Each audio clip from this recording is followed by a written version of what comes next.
Hello everyone. In every music movement, there is that one group of musicians that defines that genre and revolutionizes it. When you think of that genre, you think of that one group or musician. When it comes down to death metal, the band that I think of that defined that genre and revolutionized it is Death. Death is a unique band to talk about due to the fact that this band comes from the creative vision of one of its members that was there from beginning to end. That member is lead guitarist / vocalist Chuck Schuldener. Chuck was the creative visionary of the band, and this band was his and his alone. Everyone else that was a part of the band at a certain point in time were musicians that had certain skills that he needed on a certain album. He wanted something new and fresh on every album instead of repeating the same old formula. With that all said, let's talk about the backstory of this band before I talk about the legacy that they left behind. Death was a death metal, technical death metal, melodic death metal, and progressive metal band. Their musical influences are Black Sabbath, Judas Priest, Iron Maiden, Kiss, Sortilege, Metallica, Slayer, Possessed, Nasty Savage, Celtic Frost, Merciful Fate / King Diamond, Watchtower, Coroner, Queensryche, and Jazz. The band was formed in 1983 in Altamonte Springs, Florida, and they were initially known as Mantis. Chuck renamed the band Death in 1984. He named it that to turn his experience of the death of his brother into something positive.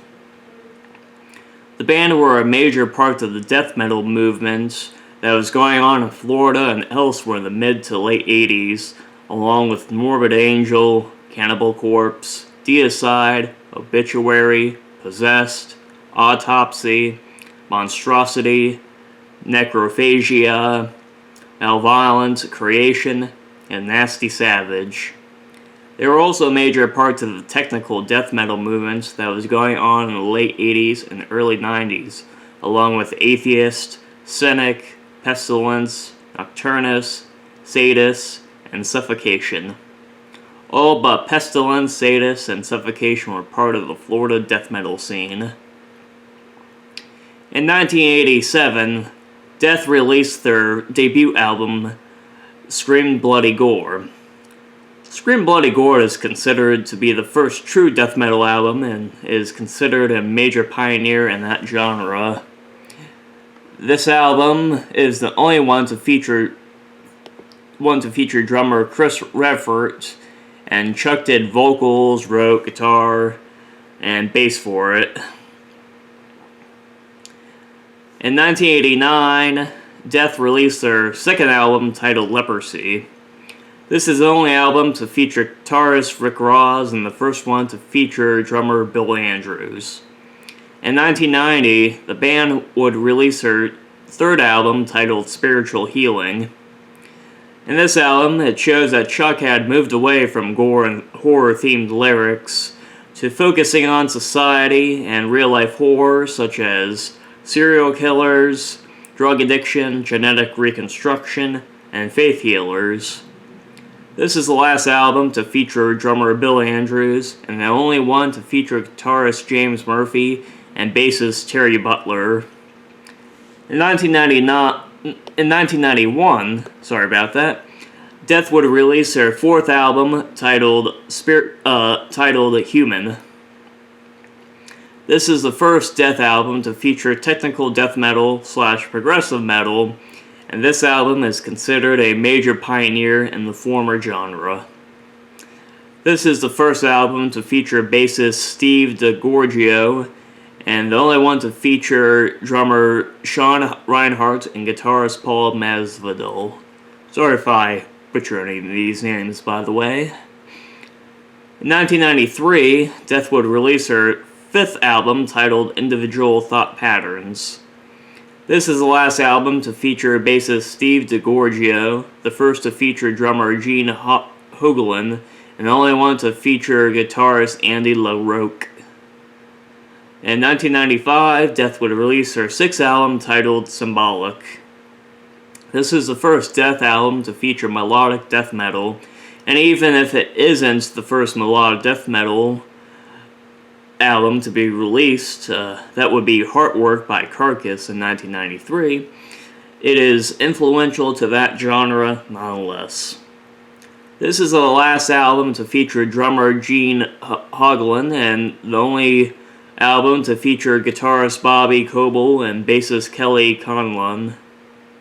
In 1998, Death would release their final album titled The Sound of Perseverance. It's the only album to feature guitarist Shannon Hamm, bassist Scott Clendenin, and drummer Richard Christie. After this album was released, Chuck ended the band due to him believing that death metal had grown stale, and it didn't need any more innovation done to it anymore. He decided to pursue other musical endeavors by continuing to make music with his progressive metal band called Control Denied. He formed that band after Death first ended as a band in 1996. He had already grown tired of death metal in the mid-90s, and this feeling continued after he completed Death's final album in the late 90s, as previously stated. Sadly, Death would never become a band again for a third time when Chuck died of brain cancer on December 13th, 2001.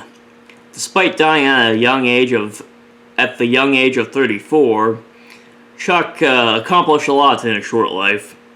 Not only did he define death metal on Scream Bloody Gore, he also expanded the sound of death metal by incorporating experimental, progressive, jazz, and melodic influences into it.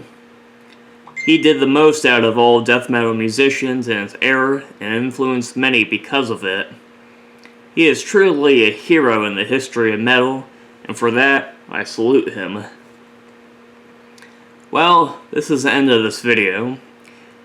If you liked it and want more like it, make sure you like this video, share it, and subscribe to my channel. I'm Vaughn Wesley, and have a good one. Goodbye.